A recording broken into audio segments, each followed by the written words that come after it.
আসসালামু আলাইকুম, সবাইকে স্বাগতম। আশা করি যে যেখান থেকে দেখছেন সকলে ভালো আছেন। আমি এই মুহূর্তে আছি কক্সবাজারের কলাতলী ডলফিন মোড়ের একটু সামনে থেকে। তো আমি আজকে আপনাদের দেখানোর চেষ্টা করব কক্সবাজারের ডলফিন মোড় থেকে লাবণী পয়েন্টের যে এলাকাটি, সেই এলাকা পর্যন্ত পুরো পর্যটন শহরের এই দৃশ্য, রাতের দৃশ্য কেমন দেখা যায়। তো চলুন সম্পূর্ণ ভিডিওটি আপনারা দেখতে থাকুন।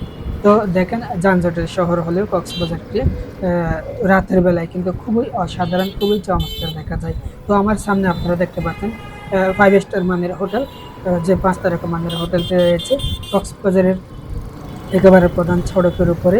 ওশান প্যারাডাইস ওশান প্যারাডাইস আমার ঠিক সামনে আপনারা দেখতে পাচ্ছেন যে বিশাল আকারের লাইটিং দিয়ে সাজানো ভবনটি। সেই ভবনটি হচ্ছে 5 তারকা মানের হোটেল, যেখানে কিনা ছাদের উপরে হেলিকপ্টার এসে দাঁড়ানো যায়। এর পাশাপাশি আরও সামনে কিন্তু আপনারা দেখতে পাচ্ছেন অসংখ্য অসংখ্য বিশাল আকারের হোটেল। তার মধ্যখানে কিন্তু দুই পাশে হোটেল এবং মাঝখানে এই বিশাল আকারের রাস্তাটি অপরূপ এই সাজানো হয়েছে কক্সবাজারকে। যেভাবে লাইটিংয়ের আলোতে আলোকিত করা হয়েছে, যা দেখলে পর্যটক এবং স্থানীয়দের মন আনন্দ পায় এবং খুবই মজার ছলে এই এলাকাটি পরিদর্শন করা যায়। আপনারা দেখতে পাচ্ছেন প্রায় সড়ক জুড়ে কিন্তু পর্যটকের আনাগোনা অনেকটাই বেশি বলা যায়, যেহেতু অনেক রাত, এখন গভীর রাত, প্রায় 12টার পরে বলা যায়। তারপরেই এখানে কিন্তু আপনারা দেখেন যুবক যুবতী, কাপল, ছোট বড় সকলেই কিন্তু এই জায়গাতে ঘোরাঘুরি করছে। যেহেতু এটি একটি পর্যটন এলাকাতে প্রতিনিয়ত মানুষের আনাগোনা থাকে এবং স্থানীয়রাও কিন্তু এই জায়গাতে অনেকটা ঘোরাঘুরি করে। এই তো রাতেও কিন্তু আপনারা দেখেন এই পর্যটন শহরে গাড়ির যে অবস্থা, গাড়ি যে চলাচল করছে যানবাহন, সেই যানবাহন কিন্তু স্বাভাবিকই চলাচল করছে দিনের মতোই। তবে এই সড়কটি খুব একটু যানজট থাকে না, যেহেতু এটি পর্যটন শহরের যে কলাতলী সড়কটি ডলফিন মোড় থেকে লাবণী পয়েন্ট, এই সড়ক খুব একটু যানজটের মুখে পড়ে না। অবশ্যই কলাতলী ডলফিন মোড় যে উঠানি আছে, উঠানির পাশে কিন্তু কিছুটা যানজট থাকলেও, যে চৌরাস্তার মোড় আছে সেখানে কিছুটা যানজট থাকলেও এবং সুগন্ধা পয়েন্টে কিছুটা অল্প সময় যানজট থাকে। তবে বাজারঘাটা হয়ে যে রাস্তাটি, সেই রাস্তায় যেভাবে যানজট প্রতিনিয়ত লেগে থাকে, সেভাবে কিন্তু এই সড়কে যানজট নেই বললেই চলে।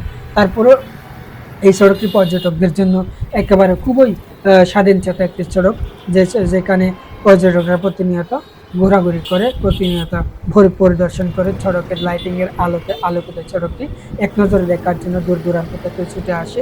তো তার পাশাপাশি আপনারা দেখেন এই মুহূর্তে কক্সবাজারের সড়কটি কিভাবে মানুষ উপভোগ করছে এবং যানবাহনগুলি কিভাবে চলাচল করবে। তবে প্রশাসনের উদ্দেশ্যে একটি কথা বলতে পারি, পর্যটন শহর যেহেতু, এই শহরে যেভাবে 3 চাকার অটো বা টমটম গাড়িগুলো রয়েছে, সেই টমটম গাড়িগুলো এবং দুই পাশে যে সড়কের ফুটপাত দখল করে ভ্রাম্যমাণ যে দোকানগুলো রয়েছে, সেসব দোকান এবং টমটম যদি নিয়ন্ত্রণ করা যায়, পর্যটন শহরটি আরও অনেকটাই সুন্দর হবে এবং পর্যটকদের জন্য আকর্ষণীয় হবে। আপনারা দেখেন এই শহরে পর্যটন শহর, আমি এর মধ্যে কিন্তু সুগন্ধা পয়েন্ট পার হয়ে গিয়েছি। সুগন্ধা পয়েন্ট পার হয়ে যাওয়ার ঠিক মুহূর্তটি আপনারা দেখেন পর্যটকে পরিপূর্ণ, এখানে মানুষও পরিপূর্ণ।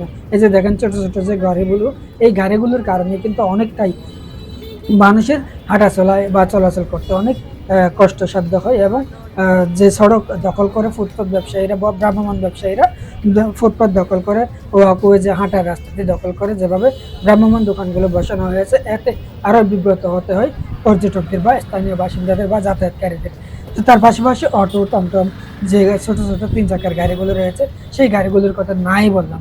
সেই গাড়িগুলো যেভাবে মানুষকে হেনস্থা করছে বা বিব্রত করছে, মানুষকে যেভাবে জুলুম নির্যাতনের করছে, সেটি আসলে বলার মতো নয়। তারা যেভাবে পারে ভাড়া আদায় করে এবং অতিরিক্ত হওয়াতে যানজটের একেবারে সীমাহীন যানজট লেগেই থাকে, যানজটের নাকাল। আপনারা দেখেন এই গাড়িগুলো আসলে যারা চালায়, তারা অনেক মানুষই, অনেক ড্রাইভারই কিন্তু কোনোভাবে তাদের প্রশিক্ষণ নেই, তারা কোনো কিছু মানে না, তারা কোনো কিছু তোয়াক্কা করে না।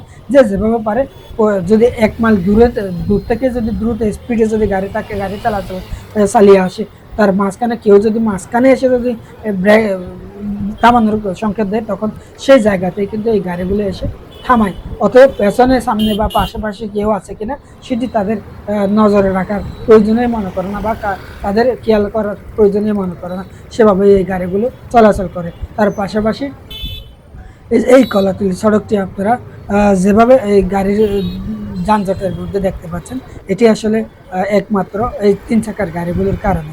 বিশেষ করে অটো, ৩ চাকার অটো, টমটম এই গাড়িগুলো একেবারে অনিয়ন্ত্রিতভাবে চলাচল করে এই সড়কে।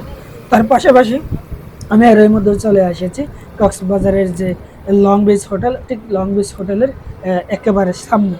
এই যে আমার সামনে দেখতে পাচ্ছেন, এটি কিন্তু সেই লং বিচ হোটেল। এটি একটি তারকা মানের হোটেল। তার পাশাপাশি এতক্ষণ পর্যন্ত আপনারা অনেক হোটেলে দেখেছেন, অনেক যানবাহন দেখেছেন, অনেক মানুষজন দেখেছেন। তার মধ্যে আপনাদের কোনটা ভালো লেগেছে বা আমার কথাই কোনটা খারাপ লেগেছে সেটা আপনারা কমেন্টে জানিয়ে দেবেন। তার পাশাপাশি রাস্তায় মানুষের যে অপেক্ষা, যা গাড়ির জন্য অপেক্ষা, কিন্তু এখানে টমটম বা অটো গাড়ির অতিরিক্ত হওয়ার পরেও মানুষদের যাতায়াতে হিমশিম খেতে হয়। কারণ এই যে টমটম বা অটোগুলো এভাবে ঢাকায় একজন মানুষ পর্যটক হিসেবে পর্যটককে পাবে, পর্যটককে তারা ভাড়া হিসেবে নিতে পারবে, সেই অপেক্ষায় তাকে স্থানীয়রা কোনোভাবে গাড়ি পায় না। গাড়ি না পাওয়ার একটাই কারণ, আঞ্চলিক ভাষায় কথা, তারা কক্সবাজারের আঞ্চলিক ভাষায় কথা বলে, হোক চিটাগংয়ের, যারা আঞ্চলিক ভাষায় কথা বলার কারণে তাদেরকে এই ড্রাইভারগুলো এই পর্যটন এলাকায়, বিশেষ করে কলাতলী এলাকায় যারা গাড়ি চালায় তারা কোনোভাবেই নিতে চায় না। তারা যদি সাধু ভাষায় কথা বলে এরকম কোনো মানুষ পায়, তখন কিন্তু স্বাভাবিকভাবে তারা গাড়িতে তুলে অতিরিক্ত মুনাফা আদায় করে, অতিরিক্ত ভাড়া আদায় করে। যদি না দেয় তাহলে তাকে বিভিন্নভাবে হেনস্থার শিকার হতে হয়। এর পাশাপাশি কক্সবাজারের যে অতিরিক্ত ভাড়া, নৈরাজ্য, এই নৈরাজ্যগুলো আসলে আইন শৃঙ্খলা রক্ষাকারী বাহিনী দেখেও না দেখার ভান ধরে থাকে। তার পাশাপাশি পৌরসভা, কক্সবাজার উন্নয়ন কর্তৃপক্ষ বা সড়ক বিভাগ, তারা যেভাবে এখনো পর্যন্ত এই সড়কের উন্নয়নগুলো করেছে, আর এরপরে আর কোনো উন্নয়নের ছিটেফোঁটা নেই। রাস্তার মাঝখানে যে গাছগুলো লাগিয়েছিল, সেই গাছগুলো মরে একেবারে শুকনো হয়ে গেছে। এই সৌন্দর্যগুলো কিন্তু তারা হঠাৎ করে কিছুদিন টাকা খরচ করে, সরকারের টাকা খরচ করে এখানে উন্নয়নের নামে যে রাস্তাঘাটে, ফুটপাতে বিভিন্ন গাছ, বিভিন্ন বাগান তৈরি করার চেষ্টা করে, সেগুলো কয়েকদিন পরেই তারা পরিচর্যা না করে সেগুলো নষ্ট হয়ে যায়। পরবর্তীতে হয়তো কয়েক বছর পর আবার লাগাবে, আবার টাকা খরচ করবে, তারপর আবার নষ্ট হবে। এভাবেই কিন্তু কক্সবাজারটি সুন্দরের রূপ পাওয়ার যে জায়গা, সেই সুন্দরটি ফুটিয়ে তোলার সুযোগ হচ্ছে না তাদের অবহেলার কারণে। তার পাশাপাশি কক্সবাজার সড়কে যেভাবে অতিরিক্ত গাড়ি, অতিরিক্ত যানবাহন, এই যানবাহনগুলো নিয়ন্ত্রণে আনতে না পারলে কক্সবাজারকে কোনোভাবেই একটি সুন্দর, স্বাস্থ্যকর, একেবারে পরিচ্ছন্ন কক্সবাজার সাজানো অসম্ভব। তাই কক্সবাজারে যারা দায়িত্বশীল প্রশাসনের কর্মকর্তারা রয়েছেন, কক্সবাজারকে সাজানোর যে সরকারের উদ্যোগ, সেই উদ্যোগকে যদি সুন্দরভাবে সাজাতে হয়, তাহলে এক সকলকে মিলে ঐক্যবদ্ধভাবে কাজ করলে হয়তো সুন্দরভাবে সাজানো সম্ভব হবে। নয়তো কক্সবাজারটি আরও দিন দিন অধঃপতনের দিকে যাবে, পর্যটকরা বিমুখ হবে, অন্যদিকে মোড় নেবে। কক্সবাজার একটি একেবারে আশার আলোয় যে স্থান, কক্সবাজারে মানুষ প্রতিনিয়ত ঘুরতে আসছে, দেখতে আসছে। এখানে বিভিন্নভাবে হেনস্থার শিকার হলে তখন মানুষ আসলে অন্যদিকে ঘুরে যাবে, অন্যদিকে চলে যাবে। তাই প্রশাসনের উচিত, দায়িত্বশীল কর্মকর্তাদের উচিত কক্সবাজারকে আরও পরিকল্পনা অনুযায়ী সুন্দর করে বৃদ্ধি করা। ধন্যবাদ।